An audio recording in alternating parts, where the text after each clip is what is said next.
el Salmo 52 y me encontré con una enseñanza para mi vida que creo que abrió mucho mis ojos espirituales.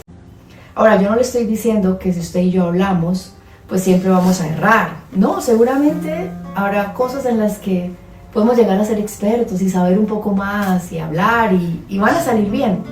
Pero si de verdad nosotros queremos asegurarnos de que lo que vamos a decir realmente es sabio, pues podemos y tenemos una gran herramienta en nuestra vida, que es la palabra de Dios. Podemos remontarnos a la palabra y seguramente no nos equivocamos.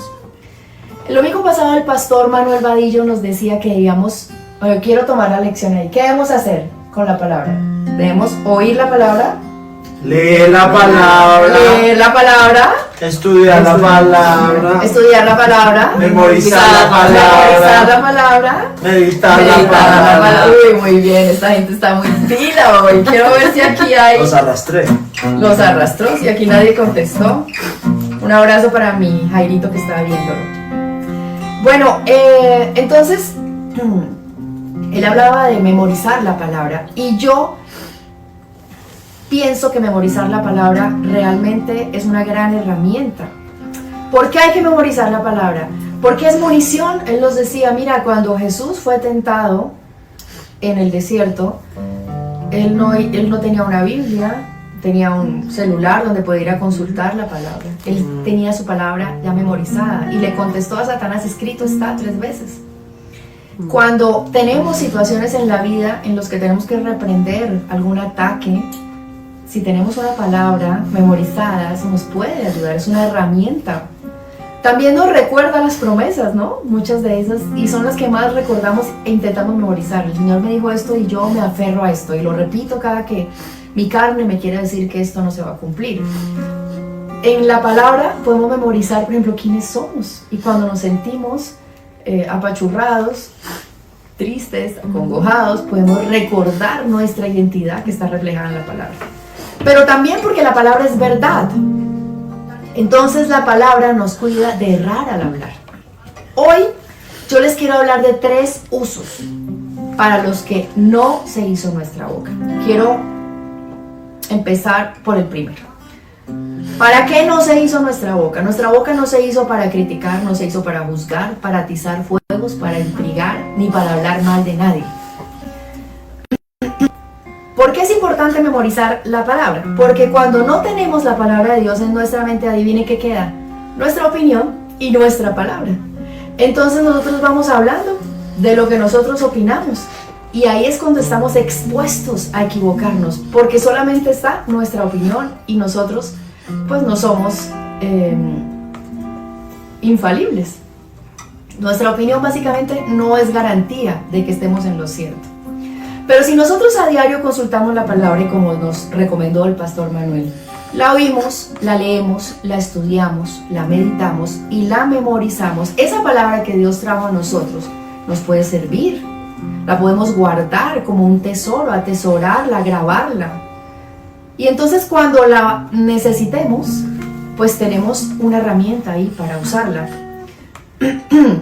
Por ejemplo, si a mí hace algunos años una amiga cualquiera me hubiera venido a hablar mal de su esposo, seguramente yo le hubiera dicho tenaz.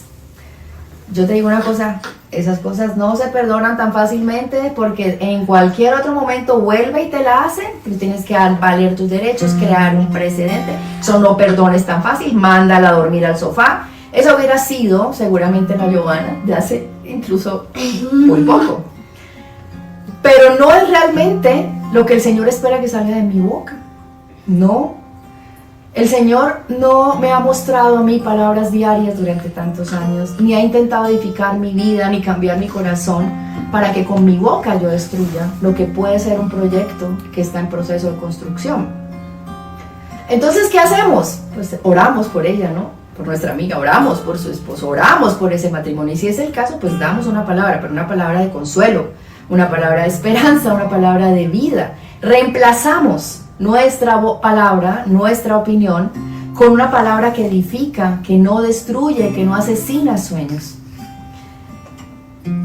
Y reemplazamos esa crítica, ese juicio, esa rabia, ese rencor, ese dolor dejamos de atizar ese fuego que puede llegar a destruir un proyecto, un propósito, un plan de Dios, como en el caso de Doeg, por una palabra, por la palabra sabia y oportuna, que el Señor nos ha dado previamente, que guardamos en nuestro corazón y que en ese momento el Espíritu Santo nos dice, esa es la palabra que tu amiga necesita.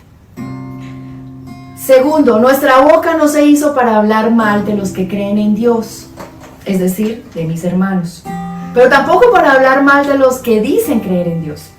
Y les quiero contar una anécdota que pasó hace muy poco. Hace muy poco mi esposo y yo, junto con mi hija, nos fuimos de viaje. Coincidió con que el viaje coincidía con el Día del Padre y de la nada terminamos en una casa de una persona que no conocíamos, celebrando el Día del Padre con unos amigos. Y cuando yo llegué, a mí me recibió un señor con una casa absolutamente preciosa, con una cerveza en la mano. Pues cuando él me recibe, yo dije, ok, esto va a ser trago venteado. Y los que me conocen saben que a mí no me gusta el trago, entonces yo ya entré indispuesta con el tema. Luego nos sentamos ahí en una salita al lado de una piscina preciosa, pero yo miraba fijamente esa cerveza y en general había cervecita, ¿no? De pronto, el Señor empieza a recitar la Biblia. Y en Hechos tal decía, y en 2 de Corintios y en Génesis, con la cerveza en la mano.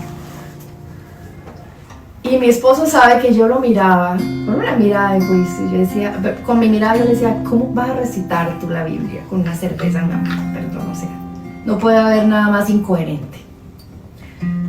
Pues después de algunos comentarios y de que avanzara la tarde, él empieza a contar que tenía un largo historial en temas de alcohol, pero que estaba haciendo su transición, y esa transición la estaba haciendo nada más y nada menos que con cerveza sin alcohol. Es decir, que lo que el Señor tenía ahí, pues no era alcohol. Pero yo ya lo había juzgado. Por la misericordia de Dios no hablé, pero lo pensé, y no pensé bien.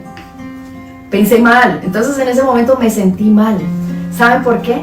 Porque no hay cuña que más apriete que la del mismo palo. Nuestra primera crítica, juicio, el dedo señalador va directo siempre a uno que llegó a los pies de Cristo, que está llegando o que está por llegar. Entonces, el Señor dijo algo, este señor, de caballero del que les hablo, que tocó mi corazón mucho. Luego de hablar y de contarnos que era cristiano, a qué iglesia iba, entonces nosotros también somos cristianos, y sí, nos dijo, yo tengo claro que uno de mis propósitos en la vida es que todos estamos en un proceso de reconciliación con el Padre. Y mi propósito es, independientemente del camino que lleve esa persona, del proceso, de si acaba de llegar o si lleva décadas, si ha caído 1 o 1000 veces, si lo hace a la manera mía o si él tiene una manera muy particular de llegar a Cristo, no ser una piedra de tropiezo para él. Y eso tocó mi corazón porque muchas veces nosotros censuramos al que acaba de llegar porque es que todavía cae. Aún hace esto. O los que llegaron y están en el proceso pero cayeron. O los que lo hacen de una forma diferente a la que lo hacemos nosotros, porque es que no nos parece que es tan recto como nosotros lo haríamos. Y ese creernos mejores que los demás, pues básicamente no trae más almas a Cristo. Era lo que yo pensaba. Yo creo que ninguno aquí, independientemente de lo que estén viviendo nuestros hermanos, está llamado a ser el juez, ni para determinar si este es escogido o no, ni para desanimarlos, ni para desviarlos, ni para, en nuestra opinión, pensar que ya cayeron tan bajo que pues ya váyase para el infierno. ¿Eso para qué sigue siendo usted cristiano? Nosotros no somos perfectos, también nos pecamos, nos arrepentimos, claro está. No vivimos en el pecado deliberadamente, claro está, pero pecamos. Y a veces, teniendo mayor revelación que el que acaba de llegar, podemos caer peor que el que acaba de llegar. Por eso es que Pablo, teniendo en cuenta eso, dice en Filipenses 3:4, no que yo ya lo haya alcanzado, ni que ya sea perfecto, sino que prosigo por ver si logro asir aquello para lo cual fui también asido por Cristo Jesús. Hermanos, yo mismo no pretendo haberlo alcanzado ya, pero una cosa hago, olvidando ciertamente lo que queda atrás y extendiéndome a lo que está delante, prosigo la meta, al premio supremo llamamiento de Dios en Cristo Jesús.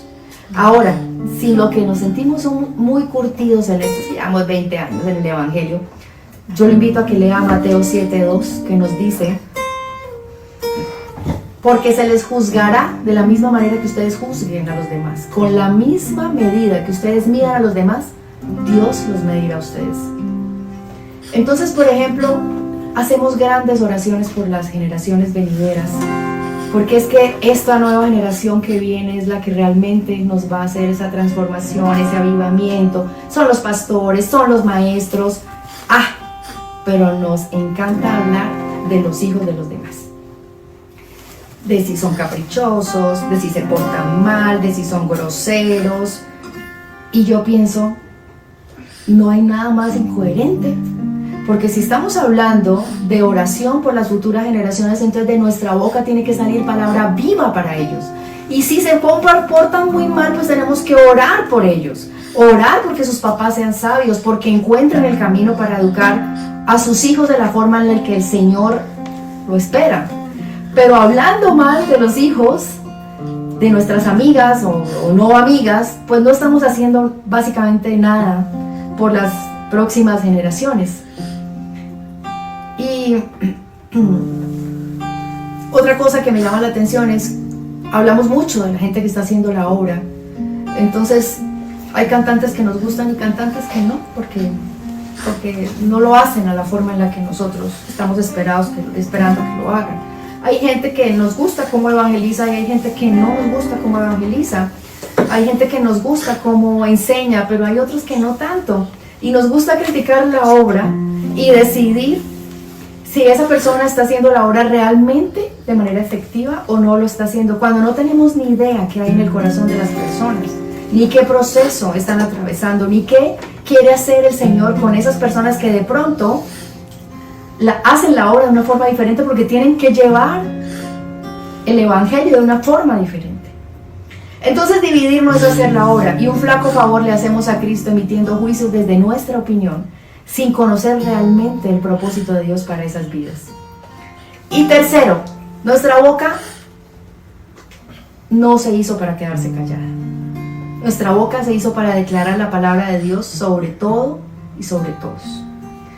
En el Salmo 29, que también lo estudiamos o lo reflexionamos un poquito en la emisora, hay una promesa para los hijos de Dios que es realmente maravillosa. El Salmo dice: voz de Jehová sobre las aguas, truena el Dios de la gloria, Jehová sobre las muchas aguas, voz de Jehová con potencia, voz de Jehová con gloria, voz de Jehová que quebranta los cedros. Quebrantó Jehová los cedros del Líbano, los hizo saltar como becerros, al Líbano y al Sirión como hijos de búfalos. Voz de Jehová que derrama llamas de fuego, voz de Jehová que hace temblar el desierto. Hace temblar Jehová el desierto de Cades. Voz de Jehová que desgaja las encinas y desnuda los bosques. En su templo todo proclama su gloria. Jehová preside en el diluvio y se sienta Jehová como rey para siempre. Y mire lo que dice: Jehová dará poder a su pueblo, Jehová bendecirá a su pueblo con paz. Entonces este salmo me encanta porque luego de intentar darnos una descripción, si se puede, para que nosotros dimensionemos si es posible la voz de Dios, el salmo cierra diciéndonos qué busca Dios que hagamos con lo que escuchamos de Él, con su voz, con la voz de Jehová. El salmo dice que lo que Él busca es que nosotros hablemos el nombre de Él. Jehová dará poder a su pueblo. ¿Y para qué Jehová da poder a su pueblo? Para bendecir a su pueblo, para hablar a favor de los suyos. Y Dios nos habla diariamente, y nos habla por amor a su pueblo, a sus hijos. Habla fuerte, habla claro, porque busca que nosotros escuchemos esa voz de trueno, pero también busca hablar a través de nosotros, de sus hijos, trasladar ese poder a nuestras bocas, a través del Espíritu Santo, cuando hablamos la verdad de la palabra. Ese brazo poderoso de Dios no lo mueven los inconversos, se mueve por sus hijos. Esa misma voz que rompe, que crea, que destruye el mal, que transforma, que sana, que bendice, esa voz se mueve por sus hijos, en sus hijos, por su iglesia, para su iglesia. Ese es nuestro poder, es nuestro nomás, de los que podemos hablar la verdad de su palabra, por física gracia y misericordia. El Salmo 119 dice: la exposición de tus palabras nos da luz y da entendimiento al sencillo. Dios nos ha otorgado el poder en nuestra boca de transformar cualquier escenario. Por ejemplo, cuando uno lee Marcos 16, nos dice que estas señales seguirán a los que creyeren. En mi nombre echarán fuera demonios, hablarán nuevas lenguas, quitarán serpientes, y si bebieren cosa mortífera no les dañará. Sobre los enfermos pondrán sus manos y sanarán. Y el Señor, después de que les habló, fue recibido arriba en el cielo y está sentado a la diestra de Dios. Y ellos salieron, predicaron en todas partes, obrando con ellos el Señor y confirmando la palabra con las señales que se seguían. Por eso este salmo, el Salmo 52, cierra diciendo que bendecirá a su pueblo con paz. Porque en medio de la tormenta, de la crisis, de la atmósfera tensa, del peligro, en medio de cualquier agua turbulenta que nosotros podamos evidenciar, padecer, vivir en nuestra vida o en alguien que conocemos, Él nos da su palabra para que la proclamemos. Y nuestra boca no se hizo para quejarnos en esos momentos, se hizo para transformar ese caos en orden, proclamando ¿qué? Su palabra. Somos llamados entonces a hablar paz en medio de la guerra, a hablar claridad en medio de la confusión, sanidad en medio de la enfermedad, salvación en medio de la perdición. Por eso les quise hoy hablar de la palabra, porque creo que todavía no entendemos el poder que tenemos en la boca, en nuestra lengua y en la palabra que pronunciamos a diario. De nuestra boca debe salir la voluntad de Dios, y la voluntad de Dios está en su palabra. Que Dios nos cuide de hablar cosa diferente, nuestra voluntad por encima de la de Él, o de errar cuando hablamos. Y hoy es un buen día, iglesia, para que empecemos a ser conscientes de ese poder de la boca, no declarando nuestra opinión, porque básicamente no sirve de nada, declarando y creyendo la palabra de Dios, que es lámpara a nuestros pies, que es la que jamás vuelve vacía y siempre cumple su propósito, transformando cualquier escenario, por difícil que sea, por fuerte, por tenebroso que parezca, en un escenario de paz, de luz por el poder de la palabra, usando nuestra boca sabiamente y no dando jamás una opinión nuestra que esté alejada de su palabra. El Señor habló a mi vida con esta palabra y no es fácil. Yo quiero hacerlo. Oro, hoy he orado por poderlo hacer, porque el Espíritu Santo me alerte cuando yo esté pronunciando algo que básicamente no sea su voluntad, para no errar, para no ocasionar una destrucción, un incendio, un final de algún proyecto, de algo que es la voluntad de Dios que siga, pero por no hablar sabiamente, ir en contra de mi mismo Dios. Por eso quiero que oremos, iglesia, para que el Señor me ayude y para que lo ayude a usted a ser conscientes del poder que tenemos en nuestra boca, de los ejemplos que el Señor ha dejado en su palabra, de cómo la boca de alguien causó destrucción, muerte y tragedia. Y que nos ayude también a entender y a leer y a reflexionar y a seguir el ejemplo de muchos que en las Escrituras pudieron cambiar, transformar los escenarios, proclamando la palabra del Señor con la ayuda del Espíritu Santo. Yo te doy gracias, Rey de Reyes, porque tú nos has dado, Señor, inteligencia y dones a cada uno de nosotros.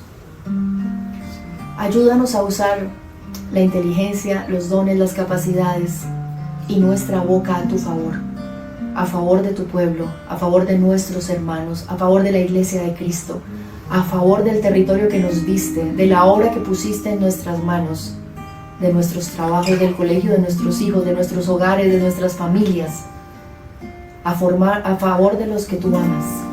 Y no permitas que de nuestra boca salga jamás, nunca más, palabra que destruye, palabra que atiza fuegos, palabra que distrae, palabra que daña, palabra que mata y asesina sueños y proyectos. Ayúdanos a ser coherentes con lo que tú hablas a nuestra vida diariamente.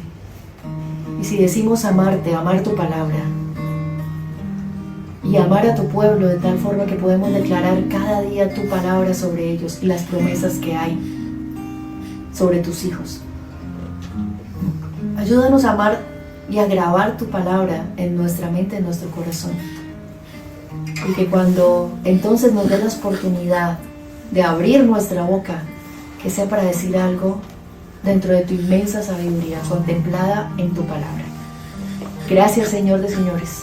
Yo te pido perdón por los errores que hemos cometido, por los incendios que formamos, por muchas cosas que tal vez hicimos sin ser conscientes de que comenzaron con una palabra dicha no sabiamente. Y te pido que nos des una oportunidad hoy de comenzar de nuevo, de caminar de tu lado, de ayudarte a ti, a donde quiera que vayamos, de poder ponernos de acuerdo contigo y con la palabra que pronunciemos a donde quieras llevarnos. Gracias, Señor de señores, por tu inmensa misericordia, que no nos da lo que merecemos, sino nuevas oportunidades diarias, misericordias diarias, para que podamos hacer tu voluntad y no la nuestra. Yo te he orado por esto en el nombre poderoso de tu Hijo Jesús. Amén. Amén.